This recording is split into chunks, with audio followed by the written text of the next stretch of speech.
All right, gentlemen, welcome to episode number 42 of the Before the Trainwreck series. Topic today is paternity fraud. We have a guest in the waiting area that's going to hop on in about 10 or 15 minutes after we clear all the intro housekeeping stuff. How you doing, Sean? Good. Doing real good.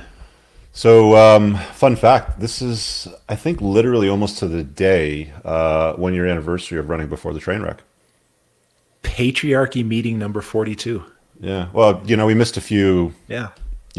dates throughout the year just because of conflicts and travel and all that sort of stuff. But I think it was December 4th, if I'm not mistaken. So quite literally, it was the first week of December that we kicked off this series, and here we are a year later, and we're still kicking it around a little bit. Well, happy anniversary, buddy. Happy anniversary, Dr. Shawn. All right, so today's topic, well, we'll move into the paternity stuff in a minute, but you had two things you wanted to cover, right? Yeah. Two things. One is this study that just came my way. It's a 2015 study, but it just made its way to my desk, I guess, or I found it. And it's another study that comes out of, I guess you would call it the blue pill world of psychology, but it's another study that says don't cohabitate, don't shack up. This was a study that looked at the PrEP course, which is a premarital counseling course, and they were looking to see the effects of shacking up versus not shacking up and whether this PrEP course had an effect. And it did, the PrEP course seemed to have a little bit of effect, but in the control group, in the control group, they looked at people who shacked up before they got married or engaged and people who didn't shack up before they got married and engaged. And there was a fairly sizable difference in the number of divorces among the people who had shacked up before they were committed. So the lesson is, once again, this show's called Before the Train Wreck. If you're going to be married, be married. If you're not going to be married, don't be married. But these in-between states are really dangerous for guys. So I have a question then. So, sorry, the study said that if you shack up before you get married, the chances of divorce go up. Yeah. Did they give a percentage on that? Yeah, it was almost double the risk of divorce, but that's a little bit misleading because 18 out of 123, or 14.6% of those who cohabitated before commitment filed for divorce versus 14 out of 186. So that's double the percentage, but it's only four more divorces. But it is a significant finding, and it's just one more piece of data that says don't do this. Do you know where the study was conducted? Let's see. It's all these researchers are out of Denver, so I'm guessing it was out of Denver. Yeah, these are people out of the University of Denver, Okay, where I went to school. because I've got a snippet or two in my book coming up, and I was talking about shacking up in a couple of paragraphs, and from the study that I read, it echoed what you said in North America, but they also mentioned that in Europe it makes no difference whatsoever. It doesn't make any significant difference between shacking up and not shacking up before marriage. That's fascinating. I have not heard that. Yeah. I wonder why that is. I mean, maybe culturally in Europe, I think it's more accepting for, like I know mostly around the Mediterranean sort of area, like Spain, France, Italy, Greece, they're very accepting of infidelity and having extracurricular activities, if you will, within the marriage. So I don't know if that has any kind of effect on it, but yeah, it definitely confirmed your study from that state, but outside of that in Europe, it said it was a slightly different data point, which was interesting. You had a Yeah. second thing as well that you wanted to talk about. You wanted to kind of like get on a soapbox for a little bit on. Yeah. Get on the tactical soapbox. Does that work? I'll call it Yeah, that let's for get now. on the tactical soapbox. Yeah. All right, let's do it. You remember last time we talked, Quint came on, and Quint was feeling a Mm. bit down, a bit depressed, and he was looking for some guidance on depression. And you asked me this really interesting question after he got off the line with us. You asked, do I see a lot of guys who feel sorry for themselves? And does that contribute to depression? And I gave an answer, but I don't remember exactly what I said. I could have been drunk last time, but I wanted to give it a much more, I wanted to give it a little more worthy answer this time and talk about the mindsets that I see when guys are looking depressed. And so I see two things when guys are talking about depression, when we talk about mindset with depression. One thing is I see online guys who are pretty angry and hopeless, and they might be angry and hopeless about women. It might be money, whatever it is, but I see these guys online, and I'm sure you see them, where they've decided that there's no winning in the world. And so they're just sort of mad. And their mindset is really that they've gotten hopeless, and that looks like anger in the way they talk. So you have angry guys, angry looking guys that are hopeless. And then on the other end, the guys that come into my office, Those guys, well, the first set of guys don't typically make it into a psychologist's office, I don't think, very often, because they've already decided that the problem can't be solved. That's what hopelessness is all about. And so unless somebody pushes them in that direction, they're probably not going to end up with any kind of therapist.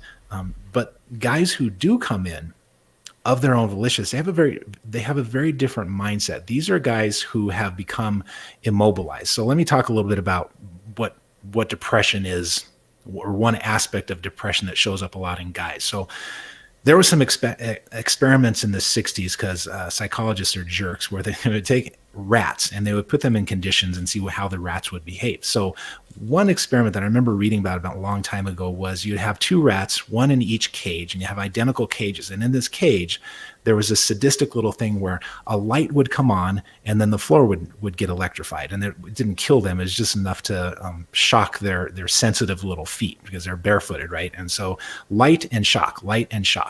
And both of those conditions existed in both cages. And in one cage, the rat could jump out of the way. He had a little platform to jump up on. So if he saw the light, then he would quickly figure out that the shock was coming, and he would jump up onto a platform. And so his life didn't change very much. So he'd be going about his rat business. The light would come on. He knew the shock was coming. He'd jump up on the platform, avoid the shock, and then he'd get back to his rat business.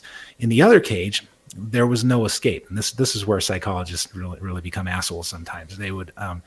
There would be no escape. So the light would come on, the floor would get electrified, but the rat had no way to avoid it. There's no platform to jump on or anything. So whereas the first rat didn't really change very much, the second rat had this reaction where his behaviors became much smaller. He just basically curled up in a ball in a corner. That's a little bit exaggerated, but he stopped doing the things that rats do normally as much as rats normally do them. He became a little bit immobilized. And you can see the same sort of thing in dogs that are mistreated in a certain way, where it's difficult for them to avoid punishment, and they can't predict the punishment very well. They will withdraw from the world, and they'll stop engaging with the world as much. And dogs are very engaged in the world. They like to play, but it's also survival driven behavior, that they sniff and they pee and they hump and they run around. They do all the things that dogs do. But a dog that is abused in a way that he just keeps getting shocked and can't escape it, he'll withdraw, and he'll start doing less of the stuff that dogs do when they when life's going well for them. And sometimes they just land on one behavior, like aggression. A lot of times though, you'll just see withdrawal. And you can see these animals, cats, dogs, rats, whatever, when you recognize this behavior, it becomes really apparent when you see it. So that's how we know that animals are depressed. I'll put air quotes around depressed. I mean, whatever depression is, but that sort of immobilization. So when guys are depressed, and guys do depression differently than women, you see a couple of things in men that you don't see quite as much in women. One is irritability, and the other is this immobilization. And so the guys on the other end that are hopeless and they look angry, these guys are sort of the opposite. They are angry at themselves because they know they need to get moving. They need to get unstuck, get mobilized again, but they can't seem to get themselves going. So they're angry at themselves. But what you see on the outside is hopelessness. So on one end, you got anger, you got hopelessness that looks like anger. On this side, you got anger that looks like hopelessness. And so the question becomes with guys like this, how do you get moving again? Because what's going on around them is they're getting all these messages that, well, you just need to get moving. You need to get undepressed. You need to go out and have some victories. You need to go out and just basically stop being depressed. And every time they hear a message like that, it reinforces the reason that they're angry at themselves, and they get a little more entrenched in that being immobilized. So the question becomes then, how do you get immobilized rather than how do we change your feelings? Because guys in this condition, they're usually tired of talking about their feelings, and their feelings are boring. They've been through it a million times.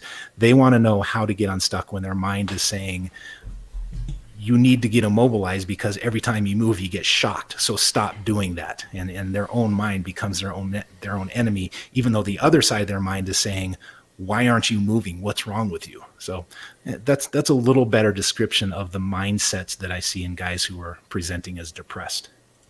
I was thinking there as you were leading up to your rat in the cage study. Did you ever hear the one about hope that they did with rats? No. The spinning water in the bucket? No. Yeah, maybe. Yeah. Go ahead. Tell me. Yeah, they did this other kind of, maniacal test on rats on hope, which can kind of segue, from what you're talking about here with this hopelessness. But I can't recall the exact details because it was a few years ago that I read this, but to kind of sum it up, they had a bucket of water that had this agitator in the bottom that would spin around, basically, creating like a vortex. And they put the rat in, and they averaged it out around 15 minutes before the rat would just give up. It would swim, try to get out. It couldn't get out, obviously, but it would swim for about 15 minutes before it would give up and then just drown. And okay, so they collected data on that. Then they started to take them out as soon as it looked like that they were about to drown, like around the 15-minute mark. They would take them out, dry them off, let them rest for a little bit, give them some water, bite to eat, something like that, and they throw them back in. And what they found is when they saved the rat, when they took it out, gave it a rest, gave it a break, something to refresh it, and then put it back in, the average swim time, I think it increased by a factor of something like 8 to 10. It was quite significant. Like they would last close to an hour before they would give up then. So the conclusion that they came to basically was if you give any animal hope, it's going to try harder. It's going to take another stab at it. It's going to work a little longer at it, sort of thing. I thought it was quite interesting. Yeah, that's an interesting study. And a thought occurred to me while you're talking about, but it escaped me, and it'll come back to me in a second. But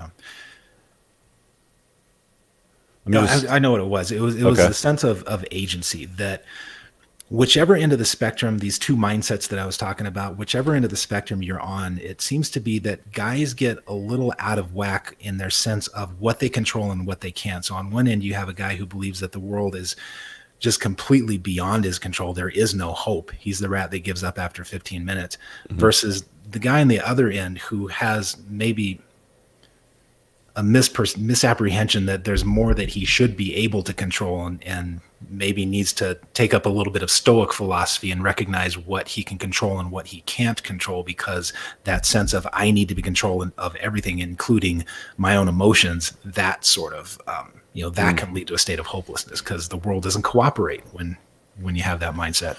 When does the world cooperate? Really, it's almost practically it never. It's Get used to it, fellas. The world does not cooperate. Shout out to Crispy and Philly for the super chat. Thanks for that, brother. Super appreciate it. I'm going to mention also there's this pin function for merchandise now, and I've got some merch in the link below, and I'm showcasing the shirt that I'm wearing. It just says, let's see if we can throw it up on the screen if you guys want to check it. It says, "Warning: masculinity so toxic. Feminist cry. Christmas is coming. Grab one for your brother, for your sister, for your dad, for your angry feminist aunt, and grab them a little Christmas present there, fellas. Have some fun with them. You want to bring Lucas in? Yeah, let's do it. I want to hear Lucas's story. All right, Lucas, what's up, brother? Thanks so much for having me on, guys. I've been a huge fan for a long time, so really. So I'm going to do a little intro and how I came to know Lucas. He sent me a direct message on Instagram to a video that he made, and I didn't know that it was him in the video. I'm watching a video, and he's talking about paternity fraud. And rather than me messing up the story and kind of screwing up this timeline and where we're going to go with this, I'd like you to kind of like talk about what happened and just basically go through what you did with the video and add your extra nuggets in there as you go. Sure. So this is a share for you guys. A few people have asked us to do an episode of Paternity Fraud.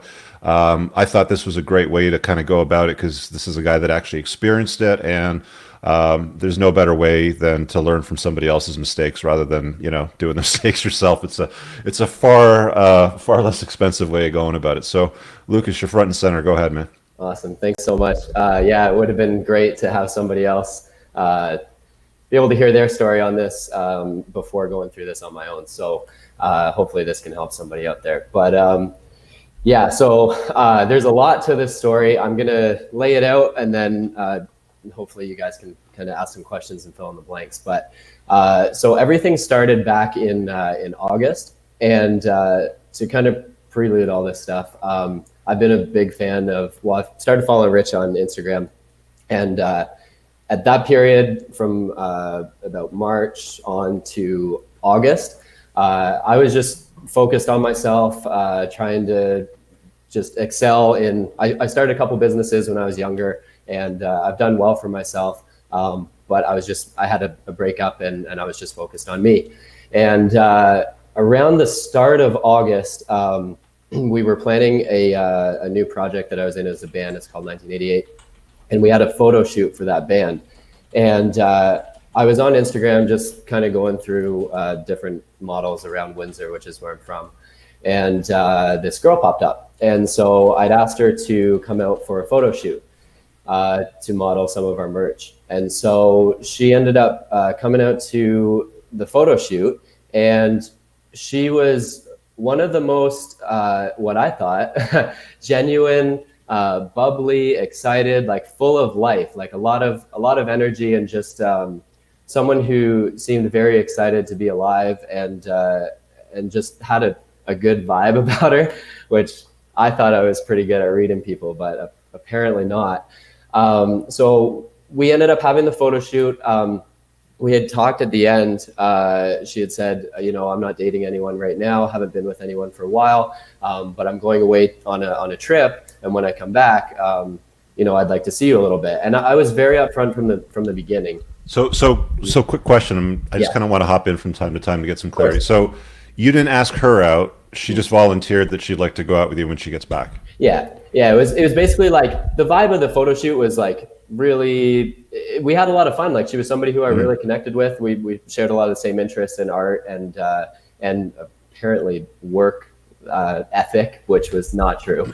But it was, all of this stems back at the end of the story to being just a master manipulator. Like from the beginning, being able. Yeah, I just want to ask you this. So you're a musician. Yeah. I mean, you're traveling right now. So does this normally happen at a photo shoot? Like chicks just ask you out, or? Well, honestly, like it's not a common thing, but it's not an uncommon thing. I think it depends on the photographer and how you kind of interact with the person that you're shooting.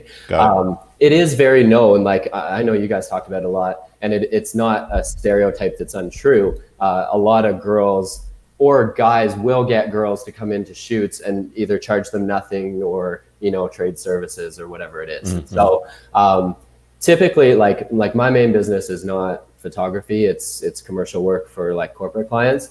And so in a video space, but for this project, for the band, we brought in this model, and so it just happened to go that way. It just happened to, we kind of. Okay, so she says that she wants to go out with you when she comes back from the trip. So what happens from there? Yeah, so from there, I was just I was very honest from the beginning. I said, I'm planning on going out on a radio tour for 2 to 3 months, and I've got another trip planned. I'm going to be in Bali for 2 months from January to February. I'm not looking for anything serious. Like I'm not looking to date. And so she went away, and then I actually had to go away as well. I had to leave for Kingston. So when I came back about 6 days later, she had been messaging me while I was away. And again, seemed like somebody who was very genuine, seemed like somebody who actually was invested in themselves as much as they were, caring about somebody else. And so anyways, how much time had elapsed by this point? About 6 days. By the time I got back till we went on like our first dinner date. Okay. I call it that. So when I got back into town, she had said, yeah, I'd love to go out and get dinner. And so I said, okay, yeah, no problem. And so we ended up hanging out maybe 4 or 5 times throughout August. I was traveling a lot. And she, from what I knew, was single. She had not dated anyone in almost a month at that point. And that's the information that I knew. I didn't know any of her friends. Like the town I'm from is pretty small, like in the sense of like usually everybody has a mutual friend with somebody else. She had lived out west, and for that reason, usually I'd like to get like a little bit more information on people. Like I do a lot of investigative work, I guess, if it's somebody who I'm going to invest my time into. So anyways, we hung out 4 or 5 times, had a great time. And then all of a sudden there were little things that would pop up. Like she would just kind of ghost out for 2 or 3 days, or, she would send a message that would, after a date, and then it would be, nothing for like 2 days. And then it would be all of a sudden, hey, I'm available. And I found out the reason for all this later on, which was basically during those times, she was actually dating somebody the entire time through August. And those were days where she would come home basically either on MDMA or something else. And he would be like, you're not sleeping here tonight. And she would need a place to stay. And so her energy and her excitement for life was actually just influenced by drugs. And so going into September, I was leaving to go on tour the middle of September. September 10th, this girl ended up coming to my studio in the morning, and she told me that she was pregnant and that there was no other way, that the child, it 100% was mine. She hadn't been with anybody else. And from what I knew, my naivety in all of this was believing that somebody would not manipulate using an unborn child, and that a human being, like, I came from a family that had a pretty decent moral standing. Mm-hmm. And so the idea that somebody would manipulate using a life it obviously crossed my mind, but it wasn't enough to be like, especially considering who I thought this girl was beforehand. What were you guys using for birth control? For birth control? Oh, so she had told me she was on the pill. I always, I pulled out every time. I never came inside. So. And how much time had elapsed by the time she said that you were the father? Since we'd last hung out? Since you first met her till you had this conversation? Okay, so about a month and a half. Okay. So about 6 weeks. Okay. And obviously this is not something like I feel someday maybe I might be a dad, but I was in a position where I was like, you know what, I'm just so focused on doing my thing, going through, trying to build out this new project, and just kind of investing into myself, that was not even on my radar. Like, it's not something that I wanted to even entertain. But at the same time, when she told me that she was pregnant, she said, I asked about an abortion, and she said, no, I'm keeping it. I don't want to go through an abortion. And so how long were you guys dating when she dropped this on you in early September? Rich, we weren't even dating. So okay, like friends with benefits. Like, how long? Yeah, it was. Were you guys hooking up? 5 to 6 weeks. 5 to 6 weeks. Yeah. And like, were you? Did she throw like the where do we stand talk, or was she just cool with just being a plate? So she was from her perspective, when she told me that she was expecting the child, or that she was pregnant, she said, I'm prepared to be a single mom. But again, based on the conversations we'd had and like the questions she would ask me when we would hang out, she knew that I was the type of person that if you came to me and said, you're having my kid and you're carrying it to term, I'm either going to fight like hell to keep the kid, or I'm going to do my best to work this out with you to make sure that kid, if it's absolutely going to be born, to give it the best shot at life possible. Mm-hmm. And so again, to my fault, to my credit, I don't know, but she knew all that, and she played to that knowledge of what I would do and what my next steps would be. So as soon as she said, yeah, I'm not aborting it, well, my perspective was, well, I don't want to be that person that starts this off on a horrible foot going, I doubt that kid's mine, whatever. So I gave it 100 off the top and worked backwards. Luckily, I only made it about 3.5 months in, and all the things that led up to that. And we ended up doing a prenatal paternity test, which obviously came back negative. Luckily, I only spent 3.5 months. What's crazy is I found out this is about the second, possibly third time that this girl has done this. And one of her exes had actually reached out to me, who was with her for 2 years. And he experienced the exact same thing that I did with the exact same girl. So, okay, so you live in Canada.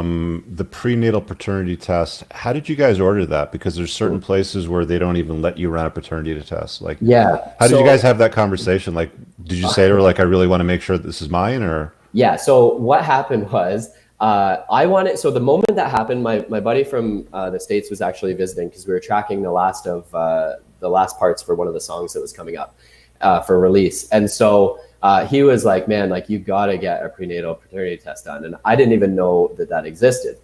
And so it was in the back of my mind. But then later that week, Danielle was like, who's the guy that was working with us, he was like, if you go into the ultrasound and you can basically like narrow down the date to get a range of when the child conception or whatever.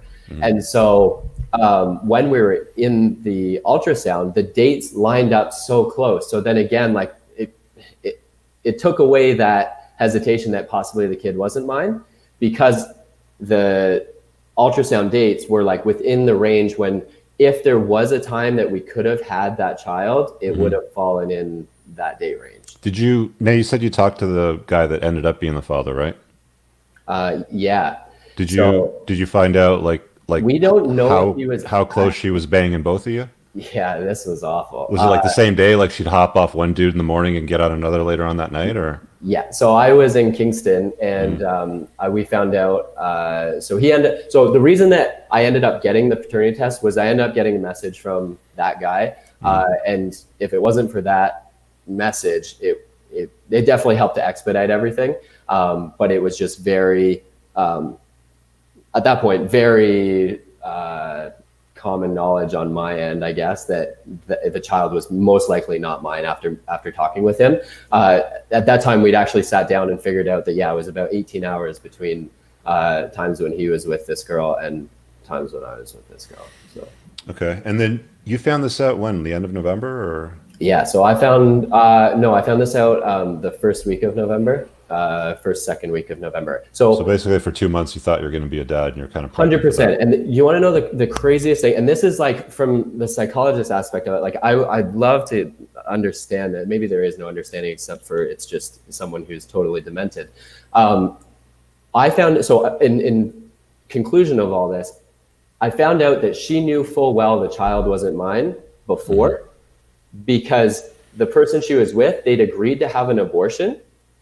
And the September 10th, when she showed up at my studio door, the day before, they ended up having a huge fight, and he kicked her out of the house again. And he said, look, you cannot live here anymore. He found out a bunch of information on her, and he kicked her out.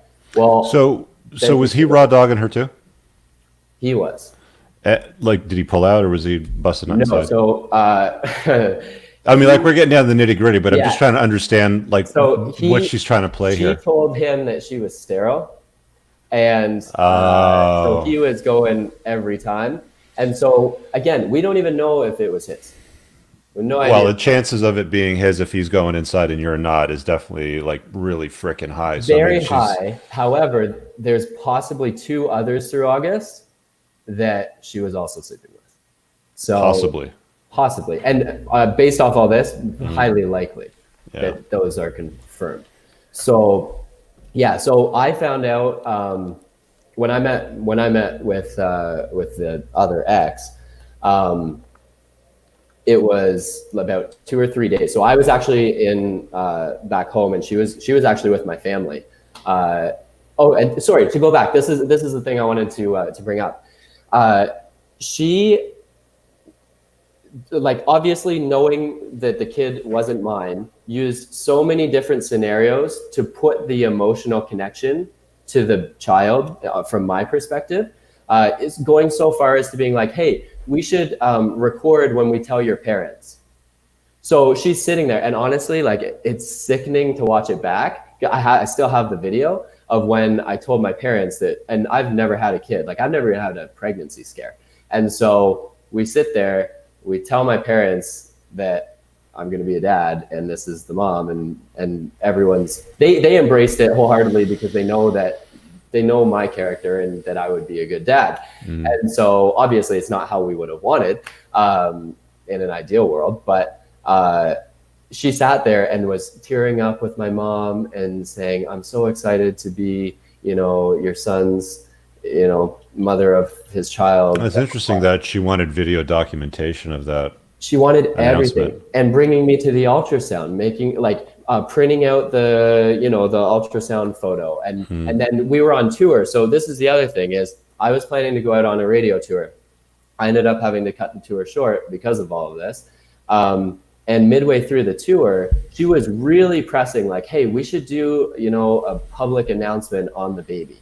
And yes, looking back, I realized, and this is where I hope if anyone else finds himself in this situation, take the skeptic route, like, be very critical, like, hypercritical, because I was like, I don't want to fuck this up. Like, I want to make sure I'm the best dad. I want to make sure I don't, put this in a bad state before the kid's even born. So when she would be like, hey, we should make this public or whatever, I wholeheartedly embraced that because I was excited to be a dad. And I was excited to be like, all right. And yes, there was the hesitation there, but at the same time, it was like, no one could be that mentally fucked to use a child as a selfish manipulator. Now I know that's totally plausible.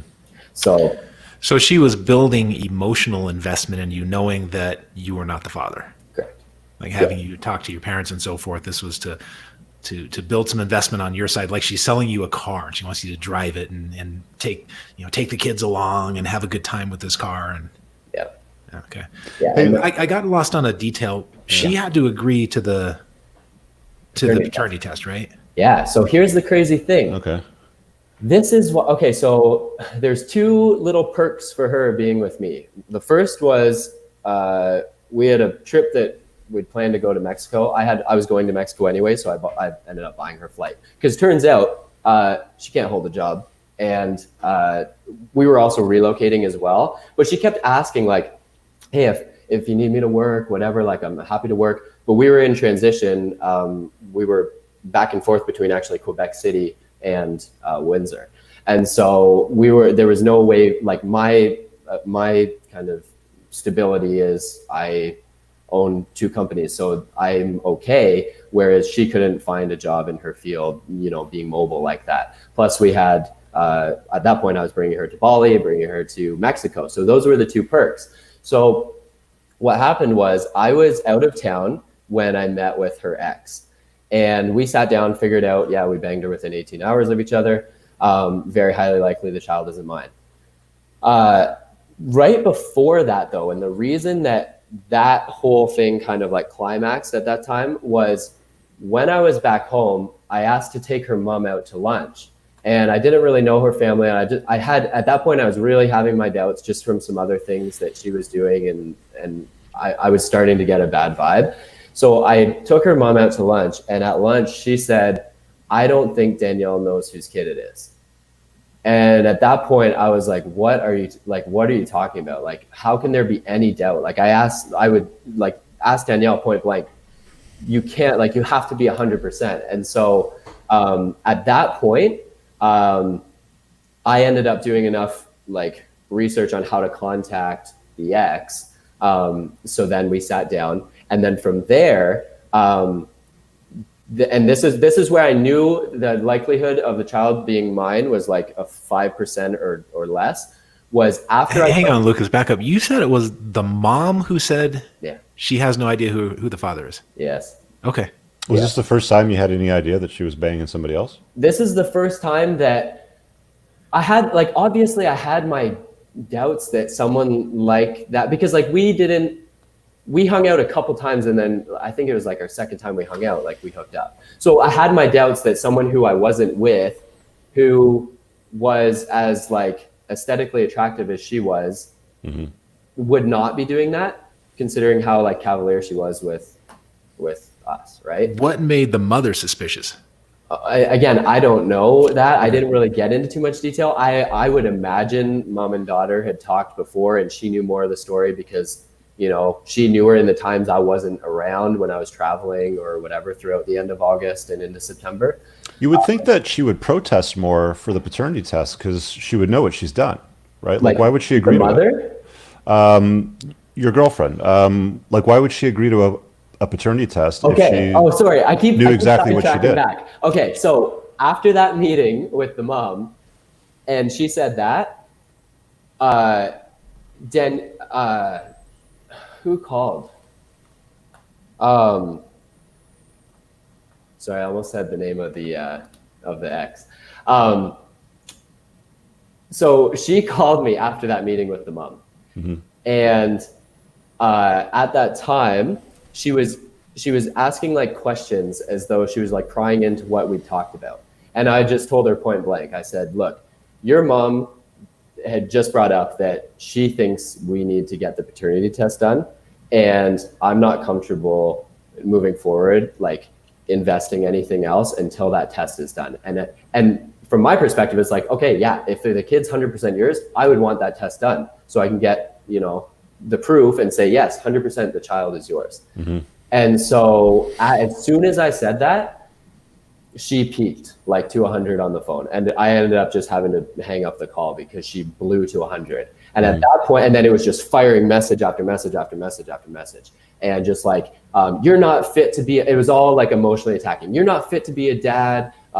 Just absolutely degrading, personally making me feel like an absolute shit because I brought that up. Shame on you. Shame on you. Yeah. You're a piece of shit. And at that point, I knew like it was a roll of the dice, but I was like, first of all, hoping to God that the child wasn't mine at that point. And because there's no way I wanted to go down that nightmare of now having to deal with that, knowing all the other facts I had. And the fact that her reaction was very indicative of someone who was very, very guilty. And so what happened was we booked the test for the week later when I got back to my family's place, because she was staying with my family, trying to get to know them better and whatever. And I thought for sure the day we were walking into that test, into that lab, I was expecting her to be like, I broke my leg, I'm hurt, I can't go in. I thought she would throw a fit. But the reality is all she had was upside. I paid for the test. She still, like, in the likelihood that the test came back positive that it was mine, she still had full upside. She didn't have any downside. And I know she ran through that scenario in her head. Her doing the test, what's the worst? She's either going to cut it before the test or roll the dice on maybe the test comes back 5% and she rides it out, So like, it took me a bit to figure that out because it's a great question. Why wouldn't she just protest the test like crazy? What do you mean? Explain that second part again. Oh, like the upside part of it for her? Yeah. Well, okay. So if the test came back negative, it's done. It is what it is. But then that leaves her by herself. Correct. If the test comes back positive, then she gets to stay and ride this out. But the reality is she wasn't paying for the test, and there was at that point, she knew full well that I was not going to be able to move forward with her regardless of not getting that test done. Like, I was very adamant, this test has to get done.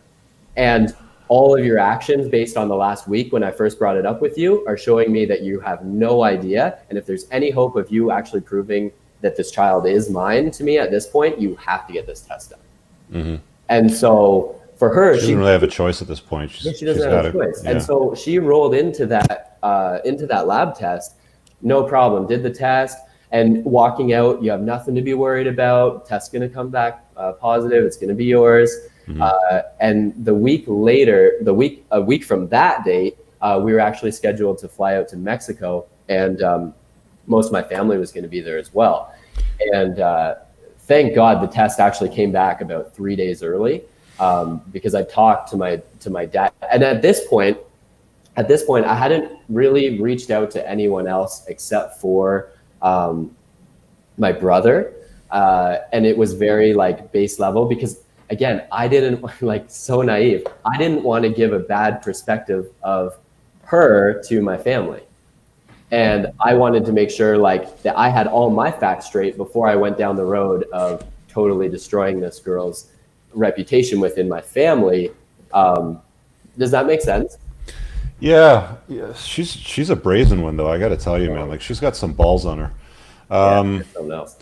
Oh, to top it off, the day the test came back, I was actually out of town. I was back. We flipped spaces, so she was like in my hometown, and then I was back in my family's hometown. And I get a call from her. I missed 4 calls while I'm in the shower, and I'm like, oh, it's weird. And it was a Wednesday. We weren't supposed to get the test till the following Monday.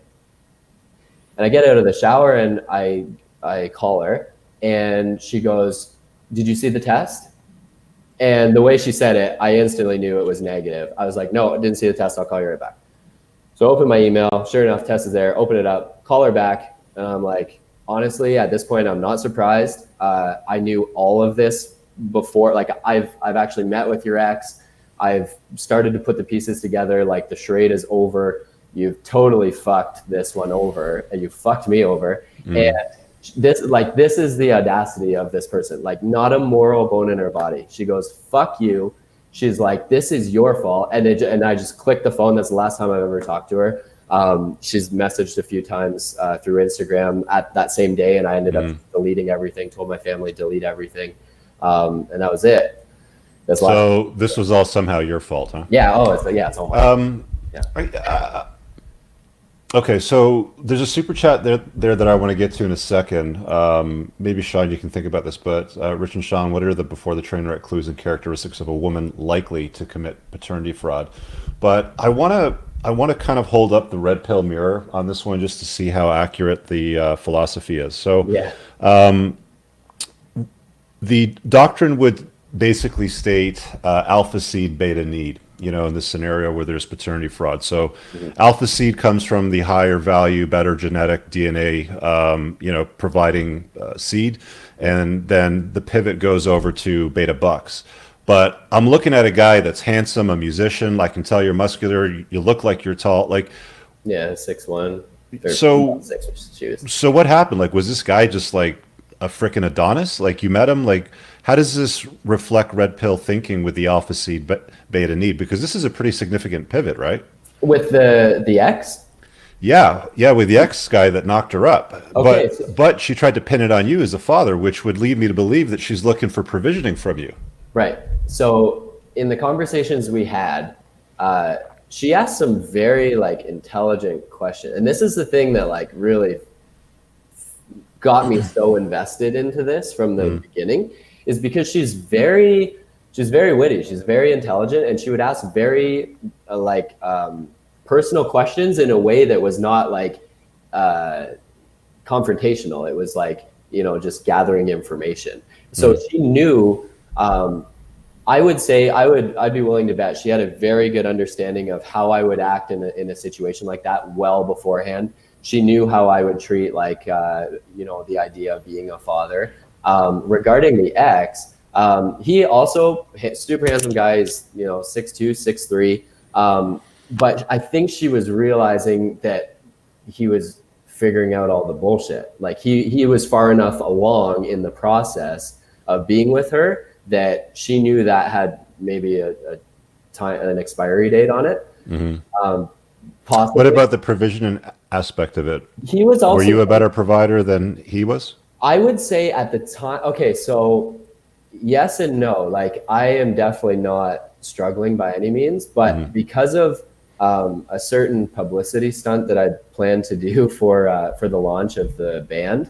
I'd actually liquidated a lot of my assets and moved a lot of stuff over because I don't know if you guys are aware of the Ambassador Bridge, but for the launch of our single, actually, I climbed the Ambassador Bridge and I hung a massive banner off of it to promote the new single. And the reason for that was I'm in marketing and everybody in band world has been doing the same shit forever. And I was like, what's something so different that, can jump us ahead a year or two in that space? And so because of that, I fully thought that the owner, Maddie, of the bridge was going to sue me. So I'd moved assets around, I'd transferred cash, and I was prepared to, if necessary, declare personal bankruptcy for that.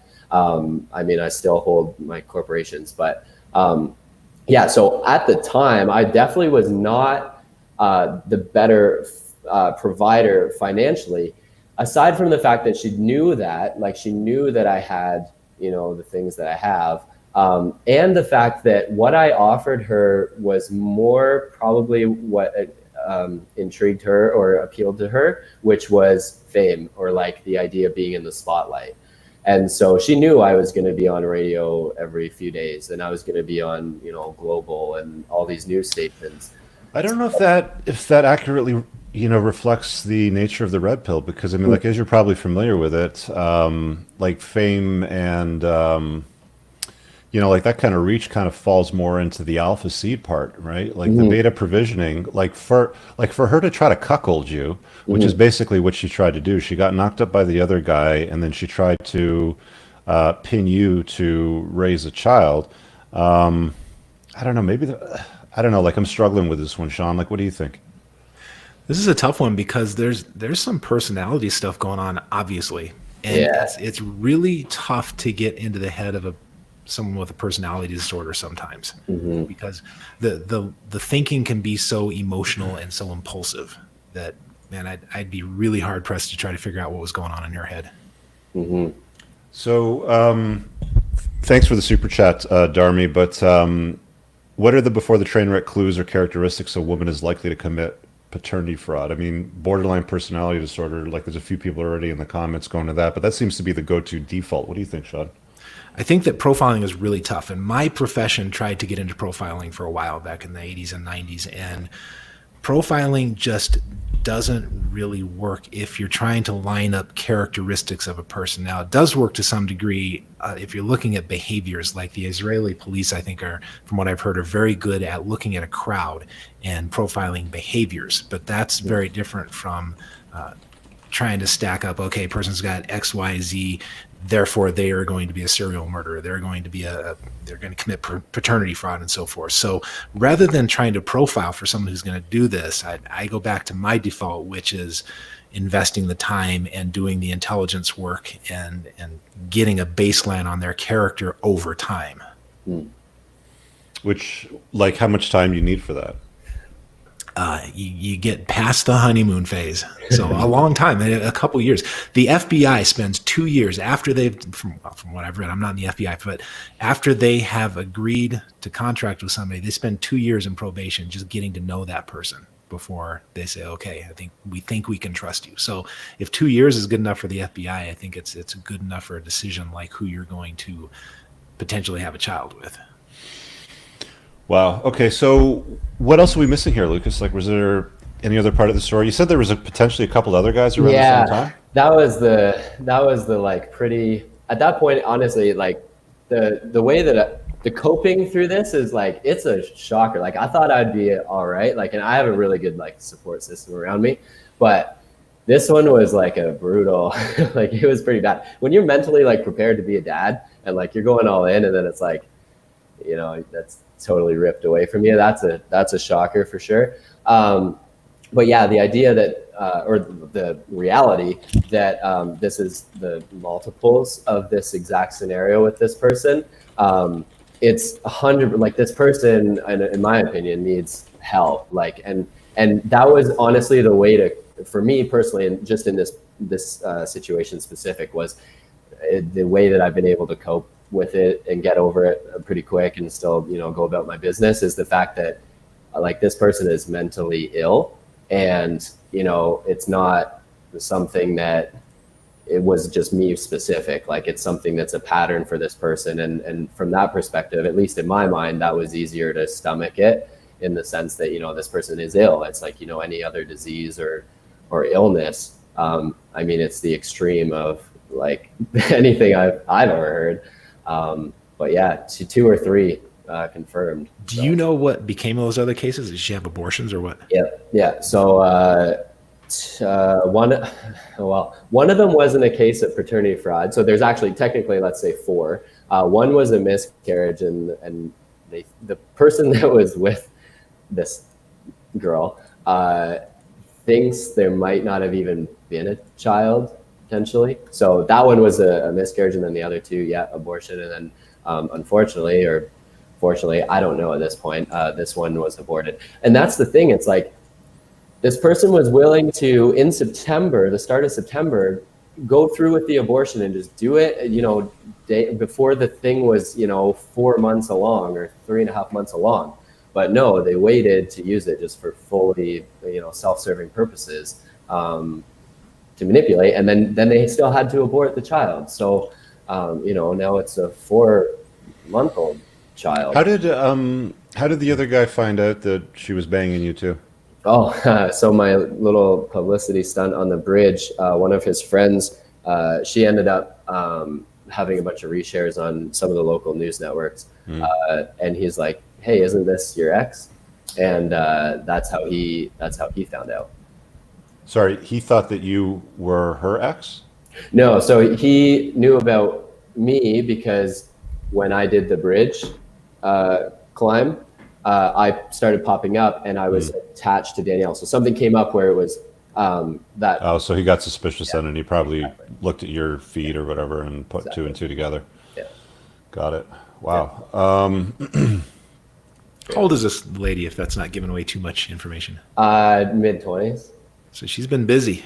She's been real busy. What else did she have going in her life? She have a job or school or anything? Well, when I met her, she had lived out west for a few years, and she was into the.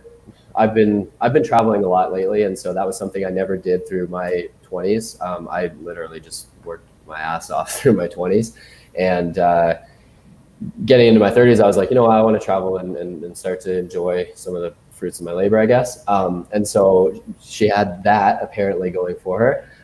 And she had apparently managed a hotel, which again, I don't know even what's true and what's not from that anymore. Like, Yeah, you can't rely on anything by this point. I mean, No the only idea. data point you have is she's full of shit. 100%. Did you get any heat for posting that video on Instagram? I mean, I yeah. noticed by the timeline, there's still quite a few pictures of her on there. Yeah, so like she had her other crazy friends start messaging my accounts, basically calling me a huge piece of shit. You're a piece of shit because she lied to you. Yeah, exactly. She created some alternate accounts. The crazy thing with this was she then went on Instagram Live, and her first video right after I posted that and made it public. So this is the other thing. No one else has ever called her on her bullshit. No one has put her on the dirty. No one has ever put this girl out there. And so like that's the thing is like it's crazy that no one has done this considering the shit that she's pulled. But right after I posted that video, she went on Instagram Live and basically was saying, I was a good person, like to me, about me, Luke was a good person. He did this and that. It's unfortunate that this. She deleted that video in like 30 seconds and then posted another one saying, I'm threatening to murder her. Her ex and her are going to the police to basically put in whatever, the saying that I'm trying to murder her and put a whatever. Death threats, yeah. Death threats, yeah. Meanwhile, on the back end of all of this, I'm sitting there texting her ex going like, what is up with this girl right now? Like she's going off the deep end.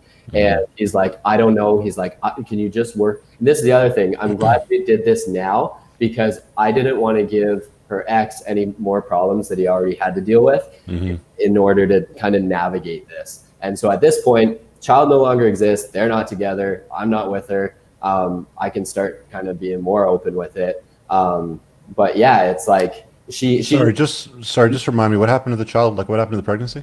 They aborted it. Okay, so she had an abortion. Okay. Yeah. So, but yeah, it just went full. Like the heat that I'd say I have like 90% positive, only because, and here's the thing, only because I posted up the DNA test results. If I had to navigate this in the ex's position, that would have been fucking brutal because he basically is in the exact same position that I could have been in. But the only thing is that the child would, let's say, be his, but he's still dealing with all the same issues of a girl who is a total narcissist psychopath. And if it wasn't, the only reason I got away without getting a ton of heat was because I had physical proof of I'm not the dad. So I have an excuse for all this. Do you know what I mean? Does that make sense? I feel like people would just rail me if I was like, look, I mean, like having the proof obviously makes a huge difference. Yeah. One of the things that you'd be surprised to know, because again, I've been doing some research to put this book together, but depending on where you get the data from, I mean, the average seems to be 1 in 6 children end up not being the father, like, who was claimed to be the father. So the husband, the boyfriend, whoever, like 1 in 6 times guys are basically cucked. It's crazy. And most of the time they don't even know it. I mean, they make an entire series out of it, what are those TV shows, Sean, Maury, Povich or whatever. Right. You know what I'm talking about. I watched a bunch of those through this. I was like, I hope I'm not the father. No, dude, it's like serious drama that like comes out of nowhere. And this all goes back to the, believe all women. If she points at you and says, well, Lucas is the daddy, then it's like, okay, well, let's go tell everybody and make a video about it and announce it and buy a crib and all that sort of stuff. Yeah. But I mean, here's a question for you, Shawn. I don't know if maybe, Lucas, you want to chime in, but do you order a paternity test with a woman that's claiming that you're the father? I mean, even if you're married, like, what are your thoughts on that? I mean, if 1 in 6 times you're cucked, Well, if I was in Lucas's position, absolutely. You know, so somebody that you Yeah. met recently, yeah, no question, Especially with all the red flags that went up with the mom and the contact from the ex-boyfriend Yeah. or the boyfriend, the other guy, whatever. But I mean, like, what about like in a standard relationship? You're dating for 5, 6 months. She points at you and says, "You're going to be a daddy." Yeah, if 5, 6 months, yeah, I don't. That's pretty early in the relationship. But like, my wife gets pregnant, no, I'm not going to go I'm not going to go demand a paternity test. I'm relatively certain that she hasn't cheated on me. Yeah. But you know, Go ahead. these numbers are really tough. I've heard the 1 in 6 statistics. I've heard that it's more in the 1 to 5% range. I'm looking at a study right now, 3.7% being the high bound figure for one study. But this is by definition a problem that would be very hard to measure because it's Because you have to catch it. Yeah. Yeah, it's a problem where the people who it's heavily biased. Results are heavily biased toward the people who have a reason to be suspicious, and maybe that's why 1 out of 6 seems high to me. Yeah. But that could be because the people who are in the studies have a reason to be suspicious. But anyway, I'm talking in circles. The point is that this is a very difficult thing to kind of ferret out. The only way you would know is if everybody all the time got a paternity test. And when I was looking for information on statistics, I came across a paternity test company, and they want everybody to believe that it's happening all the time and get tested. So I don't know, but the risk is much higher earlier on than it is after 5, 6 years of marriage, when this person, you have a sense of their schedule. There's nothing to say that people don't cheat, because they do, but information about a person's character is pretty useful in making these determinations. All right. Well, that was quite an enlightenment. Is there anything else that you wanted to share, or maybe drop? Well, I have a couple questions Yeah, for go ahead, Sean. Lucas. Question number one is, what was your very first inclination, like that little voice in the back of your head that says something's not right here? The idea that the ghosting through August, like that was the first. It's just the thoughts of everything that happened throughout the time we were together, and looking at it from like a critical perspective. Was there any like the telltale signs, like when you're with her, like she's got the phone face down, or she's like on the phone like with the screen hidden from you, or anything like that? Yeah, no, because and I feel like that was to my downfall, was because I was so open up front about like, look, I'm not looking for anything serious, so there's no reason for her to hide. And so like there were times where I'd change a Spotify song on her phone. She'd tell me her keypad to her phone. She was, and she had the ability to like look directly in your, like, she was just a very good communicator, like an excellent communicator. And that's the thing that got me, is like most people, it's easy to read when they have a diversion from, their standard of truth. And hers was just so fucked that her like standard of truth is non-existent, and she just lives in a deceit all the time. And that's why I would have so much trouble speculating about what was going on in her head, because some people just absolutely believe their own bullshit. Yeah. And maybe she's one of those people. And she would play the victim all the time. Like when she talked about her old exes, this is the other thing. She teed up her ex as though he was a heroin addict. He was recovering. They never had sex because he was on Suboxone. Blah, blah, blah. Like he was a tyrant. He had an assault charge against him. Was he any of those things when you met him? No, not at all. And all of her exes had the same story. And it turns out, I'd say a good 4 or 5 of them have reached out to me since then and being like, man, here's what happened with me. I don't know what Danielle said about this. She had a story about one of her exes, and this was towards the end, and I was already starting to think like, okay, you're fucked. Was she had said like her ex possibly had he'd possibly murdered someone. And that was so far out there. I'm like, okay, this is all little things that are. Is there a site that aggregates data on crazy women like this? The Dirty. It's thedirty.com. Thedirty.com? Post their shit up there so other guys don't get fucked. So if you want to screen out a chick that you're dating, like you go to that site and you plug in the name and you see what comes up? I think, that's that. Like I had someone at my office had punched in and was looking for her name, like at the tail end of this. and right. nothing would come up. Like she avoided all this. She just All right. screwed her way The right. Dirty or whatever your website is, if you're watching this, we're looking for a new channel sponsor. There you go. We will air the names of these crazy BPD nut bars that are ruining the lives of dudes that are just trying to go about shit. This one, we need to track her down, put a little bell on her neck so guys can hear her coming. Seriously. But Yeah. Rich and I are both real big on intuition, so I want to stick on this for a minute. When you first had that little gut feeling, what'd you do with it? All right, so there were a couple things, and I communicated those to Dan. Okay. Yeah, don't say her name, just whatever. All right. So anyways, I communicated those things with her, my skepticisms, and looking back, it was me trying to, be that person in a relationship that's open and communicating.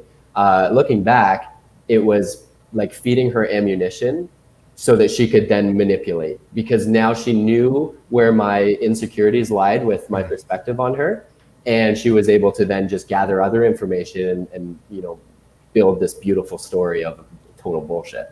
When you were asking her these questions, were you looking for her to make you feel better, or did you have any kind of agenda? I have to say, to be honest, yeah, because at the end of the day, I thought that was my kid in there, and I didn't want to have a relationship that was so shit with somebody who was potentially my kid and have to go down the road of the custody battle. You guys talk about that shit all the time, of how awful that is for that guy in that scenario, or for the guy in that scenario. And so I wanted to tee myself up on the best swing at that one, but I don't know. Question number 2 I had for you is, what would you tell other guys having gone through this? I would, I feel like,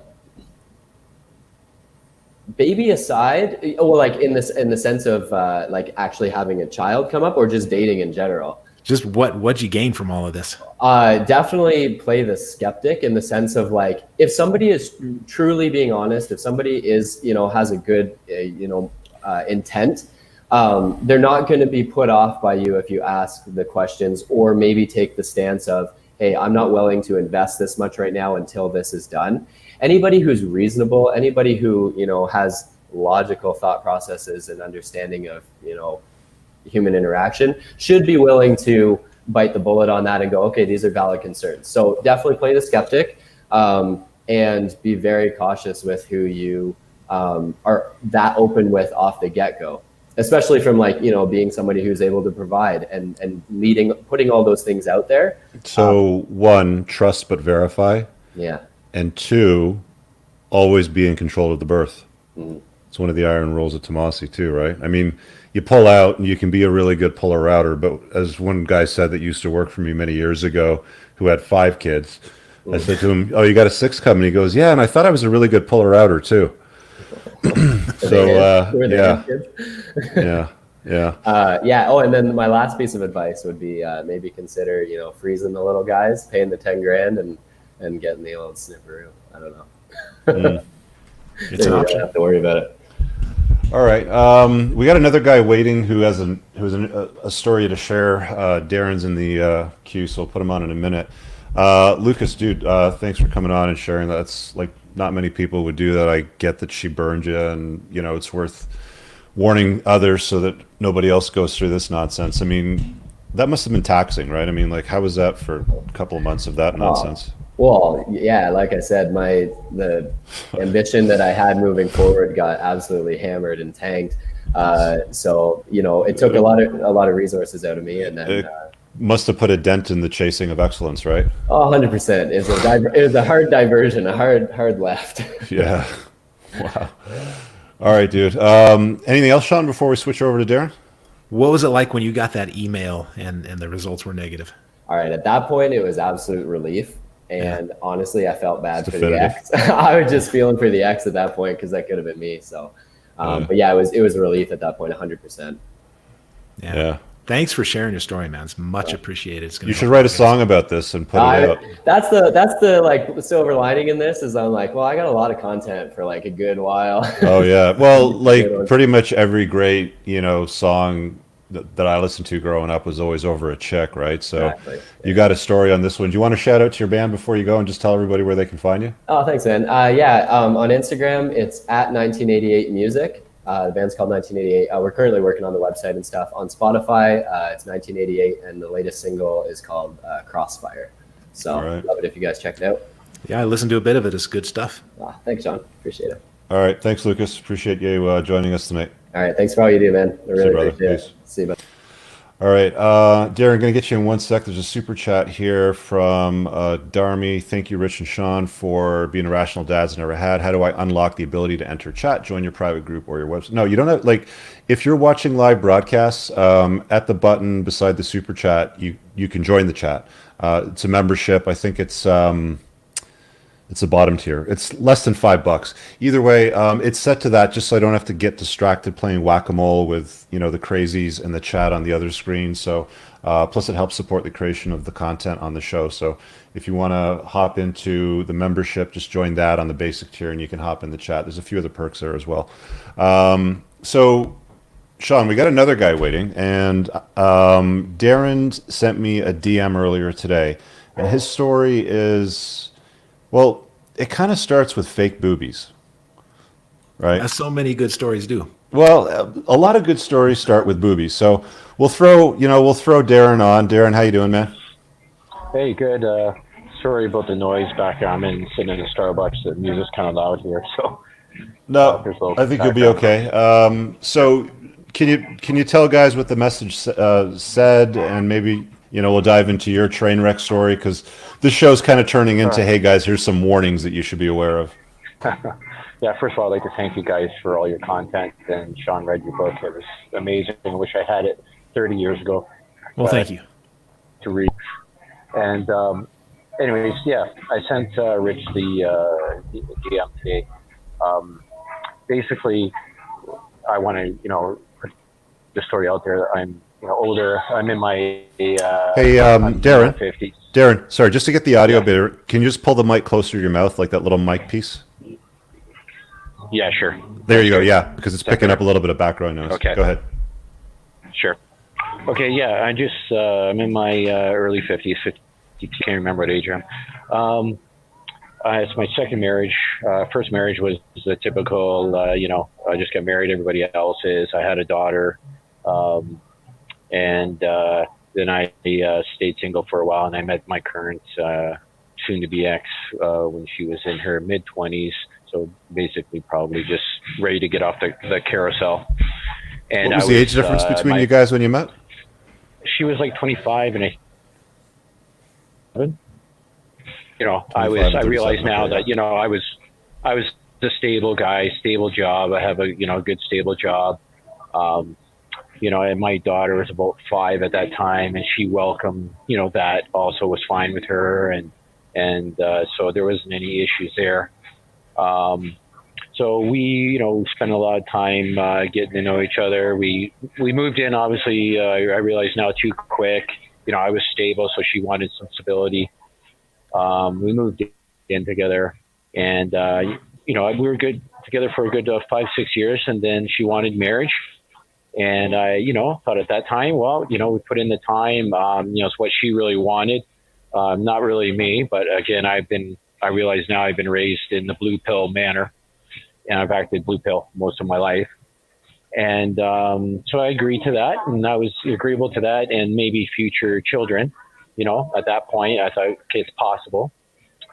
So, the relationship continued for many years. We had our issues, like anybody else. But you guys had kids? There was, no, she started to get the baby rabies. Yeah. And then I had a few health issues over the years, and we were continually trying. It just didn't happen. So went to get tested and all that stuff, and it turns out, Just grab the mic again a little bit closer to your mouth for us. Through the years, we went and got tested, see if something was wrong, and through that, I discovered that I had an issue. And because of certain medical issues I had in the past. Okay, so you guys never had any kids then? No. So I had one daughter, which she lived with me half the time from my first wife. Yeah. Yeah, and that was no problem. We were actually, really good little family at one point. And then a few years later, now I've had my daughter in my house for about 5 years full time with me, with both of us, right? Which wasn't an issue.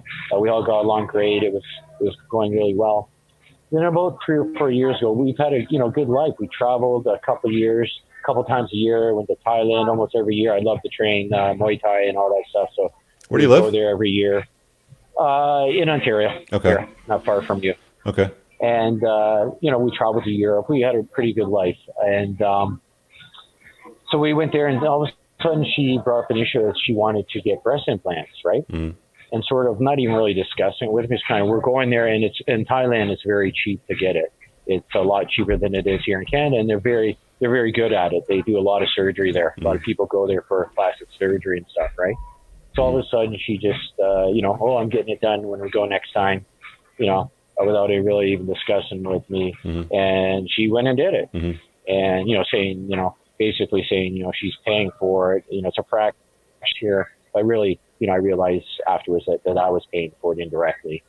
Well, yeah, I mean, I'm what was paying the all difference in bills cost, here. by the way? Because I mean, like here, it's anywhere from like 8 to 17 grand, right? Yeah, it's probably, I think it was, from what she told me, who knows what the truth is, but it's around 4 grand for, 4,000. So that's quite a bit difference, right? So I did the, typical, beta thing, and I supported her and this and that. And it was all about, I just want to look better, feel better in a dress and feel better about myself and all So what this was she stuff. doing? Was she like using this as part of the exit? She wanted to pretty herself up so she could leave? Well, now I see that happening. It's about 3 years later. And even at that time, my gut told me, what's this about, right? Like, this is, something is not right here, right? And I know she's always likes attention, like really attention-seeking behavior all the time. But, I did afterwards, now that I've read, the red pill and all that stuff. And then she started, and even her own sister acknowledged that, I had a feeling it was the beginning of the end, Even her own sister acknowledged this, right? She knows her behavior and stuff, right? When did your spidey senses tell you that this was the beginning of the end? Well, just the day she decided to do it, I kind of thought, you know what? I've know this story. I've seen it around me. I've been around long enough. I'm in that, I've been around the fitness world. We're both in the sort of fitness world for a while. And, she was in her late 30s? Yeah, so she was in her late 30s. So gravity was starting to kick in. Like, did she need a boob job, or was it okay? She was a little inadequate in that area. Maybe she felt like she just wanted, it was for herself to feel better and all this stuff, right? Okay. But I realized that it was more attention-seeking behavior. And then, then all of a sudden, first year she got sort of used to them. And then all of a sudden, within the last year or so, all of a sudden, everything that she wore had her boobs showing. Going to everything she did, going to the gym, she would have them hanging out, going to work. She works in a conservative, business, sort of a banking industry. She would wear, all of a sudden revealing, like, stuff that's just inappropriate, I think, at certain age. Did you ever say anything to her, like, we're married, married women don't wear clothes like that? Yeah, well, I felt it. But again, with the issues we had over the past, like, she was very over the years and very jealous and very controlling, I realize now. So I would just keep the peace. I would just go, okay, whatever. I'm a secure guy. I'm secure in myself. I'm not insecure. I don't need to control her. I just felt insecure in myself. So I thought, I don't need to say anything. But then after a while, it just started to get too much, and my gut started going like, something's not right here, right? And then the Instagram thing started, posting pictures and selfies and, weekend vibes in the tight little dresses, and then I work a job where I'm away from home for 24 hours. And, if I was away on the weekend, she'd be out all the time, out every night, and so forth. Right. Yeah. You're heading for a train wreck, the fake boobs, everything out, the Instagram, the attention seeking behavior, going out to clubs. Was she going out to clubs with her friends? Well, apparently, she was going out for dinner, and doing the girls, wine thing, dinner thing. Yeah. And then, obviously I'm not stupid. Then they go out, to a bar afterwards for have a drink and stuff. I'm not born yesterday. Sean? Right? And how long was the situation developing by the time, say, the Instagram stuff started? How long was that time period? Yeah, I mean, this was probably over a year period. It slowly started to gain momentum, I would say. And I think when the advent of me not being able to give her what she wants, maybe the child and stuff like that, it maybe gave her a mental, cue to say, I can do what I want. I'm not getting what I want now. Then she really started. The horrible part, but I feel really bad, is like our daughter, like she's known my daughter since she's 5 years old. But then all of a sudden she treated her like she didn't exist. She started being rude and ignoring her and being really mean to her. Everybody likes to say their kid's a really good kid, but honestly, there was no words between them. There was no, arguments. My daughter's in university. She's a really good kid. She doesn't go out. She doesn't come home drunk or party or anything like that. So, it's really heartbreaking. And her family, I got along really well with them. I loved them like my own parents. Well, I mean, by that stage, she's seeking attention from people outside. She's disconnecting from the family unit, right? She's basically investing in herself and divesting from you and the family unit, right? Yeah, so that's another big red flag. And I realize, it's not like I'm older than her, but I mean, I've done my work, man. I've kept myself in shape. I've got a decent job. I work hard. I have a side business. It's not like I, let myself go or anything. Like I've really, and that's been part of a thing I've always done, right? It's part of my lifestyle. So, but it just really started accumulating now. And now, we're still in the same household, and that's why I'm in a Starbucks. And I'm sleeping in the basement in my house, which I pay for. And she's starting the behavior as soon as I'm away for work for a night, she's going out drinking, coming home late at night, and slamming around doors and making noise, waking up my daughter, and and just being so you guys are in a separation period, but she's still living in your house because you haven't hashed out the details of what that is yet. Basically we're living in the same household, avoiding each other, not even crossing paths, and you have no kids together. Just split it down the middle and cut it loose and just get rid of her, dude. Yeah, and that's what I'm working on. Like I want to, it's springtime. I'm gonna, put the house up for sale and work on the assets. But she's already starting the,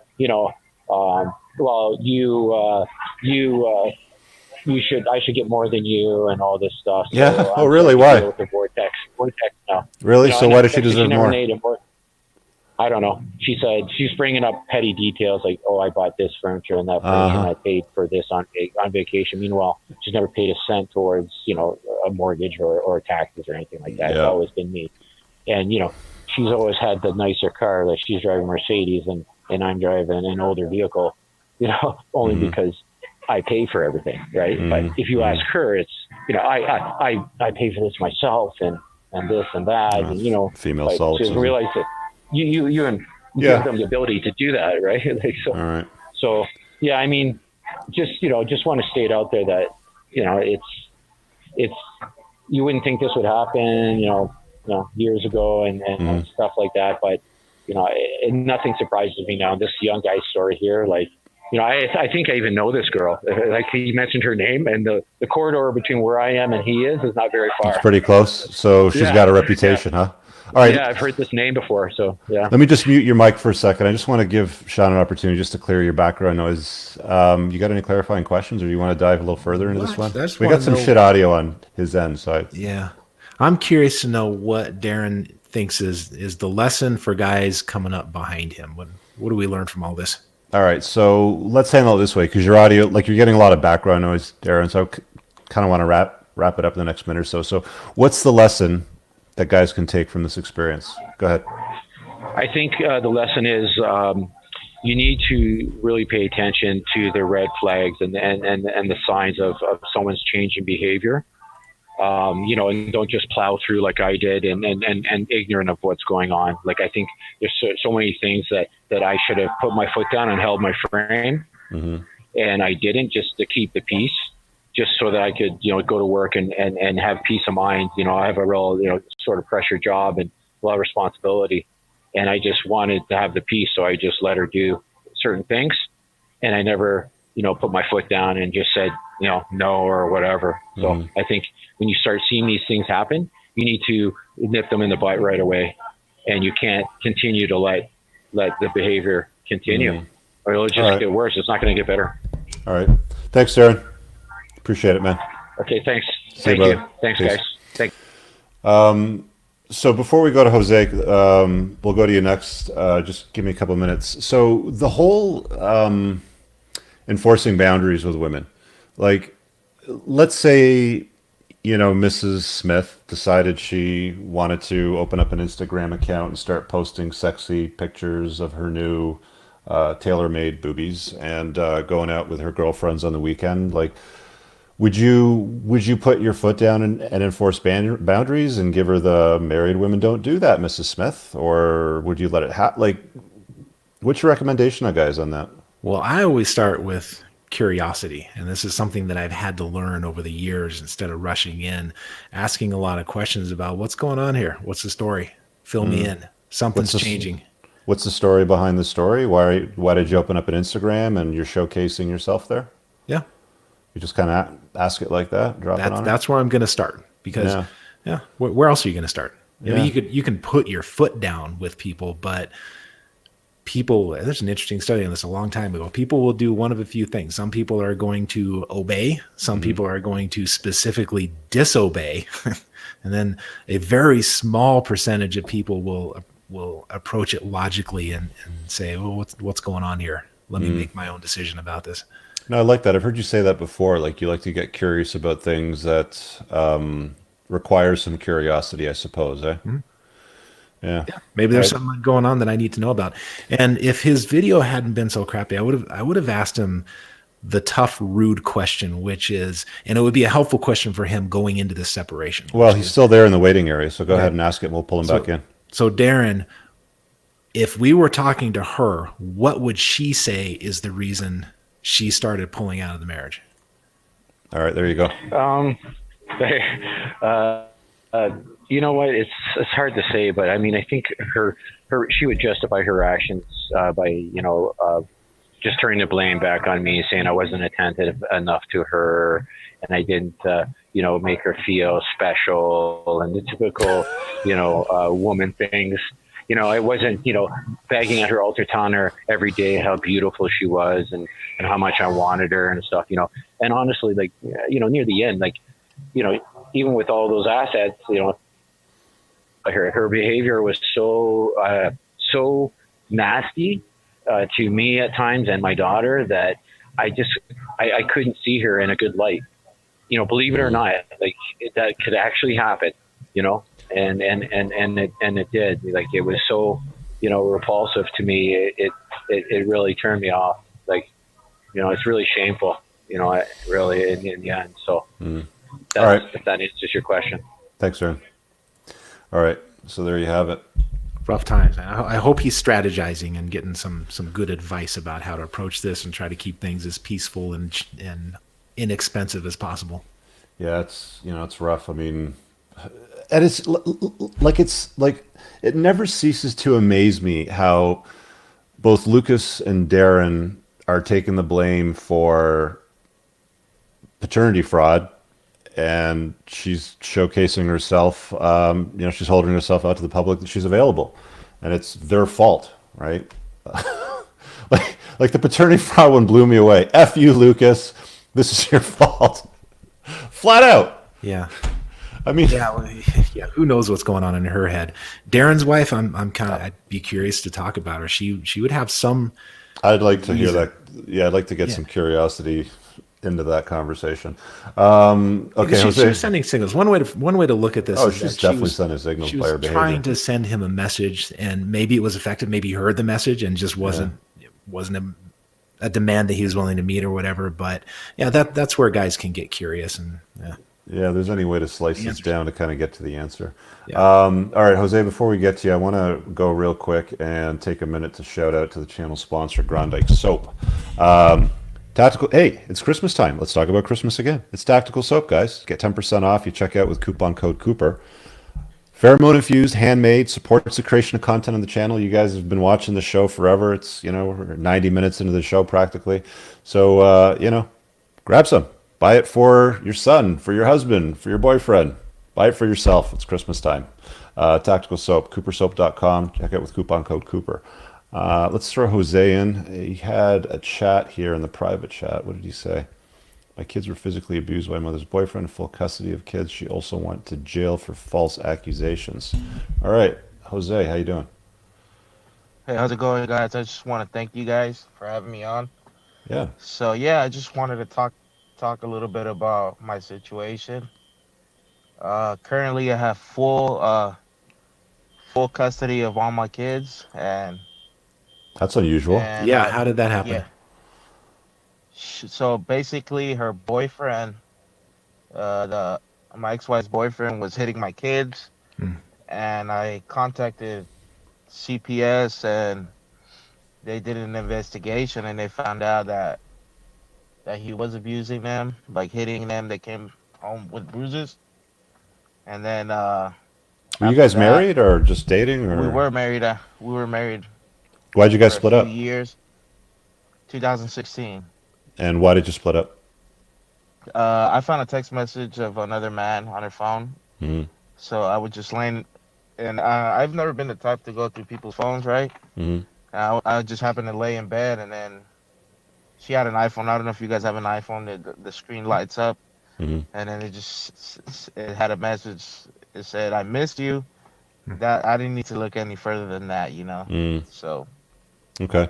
So, boyfriend's beating the kids. You got full custody of the kids. We've only got a few minutes left, like about 5 or so. So, what's the train wreck here? Like, what's the lesson in the story here? Or the question for us, if you have one? so my question is, how would you guys deal with someone that wants to get back into the life of the children? Because I know the kids need the mother. Mm-hmm. CPS pretty much removed the kids from her custody because she decided to take the boyfriend's side. How old are the kids? He's uh 10, 7, and 5. So she took the side of the boyfriend. Right. I Like, believe it's due to, yeah. like were the kids being bratty? Like, did they need discipline? Like, what happened?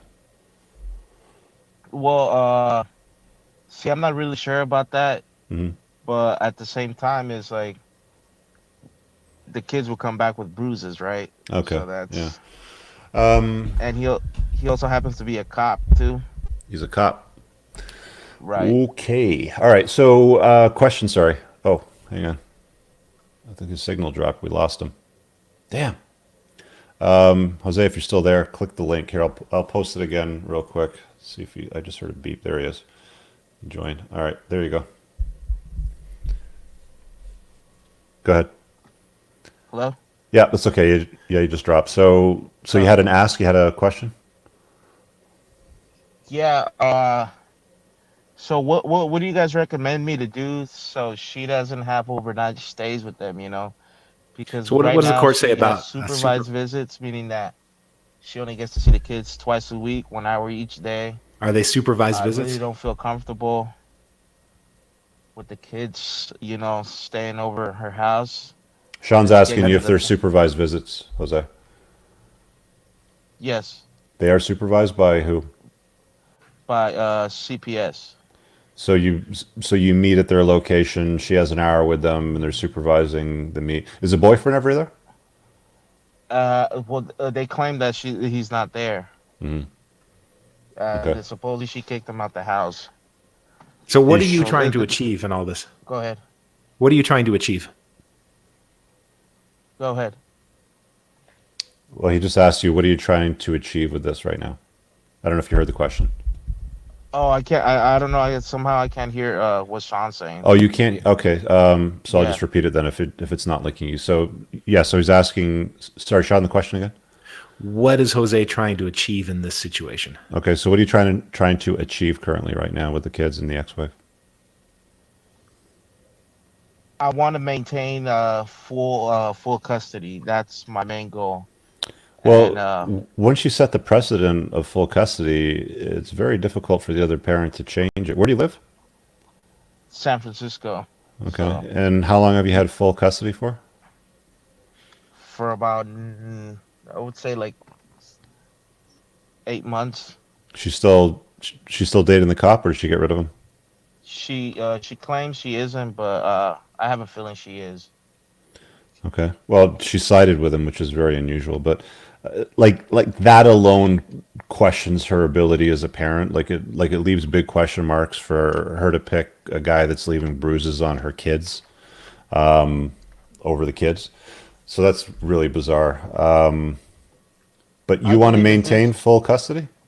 right. So So the so what does child attorneys out services here, say about that? they're giving her full San Francisco it's pretty liberal out here. Hmm. So they're giving her an abundance of resources, parenting classes, all of this, Hmm. and it's like I'm over here stuck by myself, like Yeah, you're paying for and everything yourself. But is she trying to get full custody, or is she trying to share? she's trying to share it and I don't want that. Hmm. All right. So I don't know if like Well, today she was supposed to visit the kids and she flaked on them. oh, okay. Well, I was about to ask you, like, is there any reason why she's an unfit parent aside from the boyfriend hitting the kids, but she can't even show up for an appointment? Right. So what happens? Like, you She, bring them there, and then she doesn't show up. You have to wait, and then you leave. yeah, pretty much. What do you think, Sean?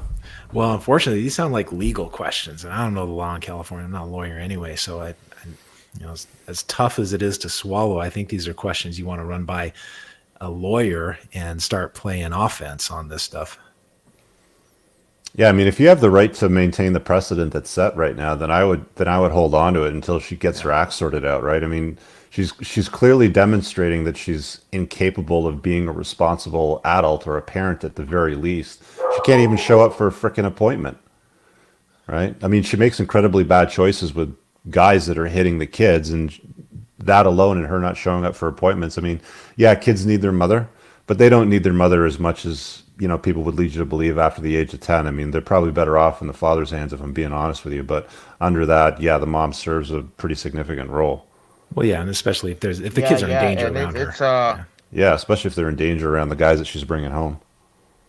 and I also I don't know if you're gonna link Dr. Shawn's. Maybe I can hire him as you know to go a little bit deeper with what I'm going through, because it's Are you taking on any new clients, Sean? Yeah, I don't know if this will be a great situation. I don't know that I'd have much to offer here because this I don't veers know if you can into. hear him, Jose. Can you hear him? no. Yeah, Okay. it's not his wheelhouse. It's not his Okay, wheelhouse. because He doesn't it's think he can be able to offer much. okay. Yeah, I just want to warn people out there too. It's I actually got a chance to speak to Stefan Molyneux. I don't know if you guys heard of Hmm. him, Hmm. but he's a great help for me because it's not just the financial and the legal issues. It's like I've been through a lot. One of my best friends passed away. I was supposed to have a how do you call my friend? We were supposed to go out with our kids, and he ended up getting killed. And she pretty much when she had custody, she pretty much said like, "Oh no, you're not allowed to see the kids today," and then yeah, all that kind of stuff. Well, So again, like Sean stated, and because there's not a lot of audio connection between the two when you drop, so we'll just kind of try to wrap it up real quick. But you got a lot of legal questions that you need to ask. You've got what I would estimate a dangerous mother. I mean, she picks bad I guys that can't hear you guys. you can't hear us at all. You can't hear me at all, Jose. Yeah, you know what? Kill your video feed because maybe your audio will come in. But I'll just say this, and you can watch the replay for those of you guys out there watching this. So I'll just remove you from the stream just to move it along. But you got an incredibly bad mother that makes bad choices, can't even show up. I mean, she's not even punctual when it comes. Like, what happens if you got to pick up the kids from daycare or from school, and she doesn't show up to pick up the kids? Like, what happens to the kids then? Then, of course, you're going to get a call, and it's your responsibility to leave whatever you're doing outside of your schedule to pick up her parenting obligations. So I would make sure 100% without a doubt that she's got her shit in order before you share custody again. Definitely don't give her full custody. Hold on to full custody as long as you can. And if the state or the law there says that you can maintain that precedent, then I'd hold on to it until she demonstrates herself as a fit parent over a long period of time, not over 1 or 2 visits, but over a longer period of time. You want to add anything else to that, Shawn? I'm just glad we can wrap the show up here on a positive, uplifting, feel good note about Yeah. children being abused and friends dying and so forth. It's man, this was an episode that it sort of turned into women behaving badly, and Yeah, that's well, always useful. But this is a good cautionary show. everybody behaves badly at some point, but Yeah. I mean, the show is always going to be male dominated. I mean, we don't get a Yeah. lot of women that want to come in and share a story, but there it is, guys. So you had 3 crazy ass stories. Do us a favor, like the YouTube algorithms favor this stuff if you like and comment and share it. So if there's somebody that needs to hear the paternity fraud story, for example, pop it out there somewhere in social media. If you're in a group with other guys, on Facebook or other communities, take the story and share it with guys so they can enlighten themselves and get a little bit of the insider scoop on some potential train wrecks that can happen. Also, how do you feel about doing more of these longer form shows with kind of like a story like we had with Lucas, Shawn? Yeah, I like that. I'll be interested to hear the feedback in the comments and see what guys thought about that. Leave us a comment below. I like digging into stories and getting into the details. It's good stuff. Yeah, leave a comment below. Let us know if you want to dig into more of these more deeply. You guys can either message me or Shawn directly. Most of you seem to know how to find us anyway, so do that. Before we wrap up, a couple of housekeeping items. I put a chapter out. So if you go to entrepreneursandcars.com/red-flags, it's also pinned in the top comment, and I'm going to grab it real quick here and pop it in the chat. Get on my email list. When the book's out, you'll be first notified. There's a chapter there on 19 red flags that I've identified that all guys should be aware of. A lot of this came out of the Before the Trainwreck series, believe it or not, and a bunch of my coaching calls. So check that out. Get on the email list for when that comes out. Shawn's book, you want to talk about the book? Maybe ask for a little bit of the review love? Yeah, give me some more reviews. I asked for some reviews last time, and yeah, on Amazon, you guys really helped me out. I appreciate that. So if you read the book and it was useful, hit me up on Amazon and Yeah. give it a 5-star rating or whatever. Yeah, give it a 7-star rating if you can, and make sure you let people know that it's definitely worth the read. We're skipping 2 weeks from now on the 23rd because of the holidays. Yeah, but we're coming out of the gate strong in January. On the 6th, and we'll tell them who the guest is. Yeah. We got Robert Dr. Glover. Robert Glover again. So Yeah. by popular demand, you guys have asked a few times to get Dr. Glover back on. He has a new book out. I haven't read it yet. I'm going to try to consume it before the date. What's the title of the book, Shawn? It's Dating Essentials for Men, and I'm partway through it. A couple of guys I know have read it and found it very useful. Cool. So have that read. We'll be able to take questions during that show. A few of the real quick links. Put up the Twitter one. You guys know where to find us on social. If you want to book a coaching call with me, it's clarity.fm/Rich Cooper. That's also in the chat comment below. And that's it. We'll see you guys in the new year.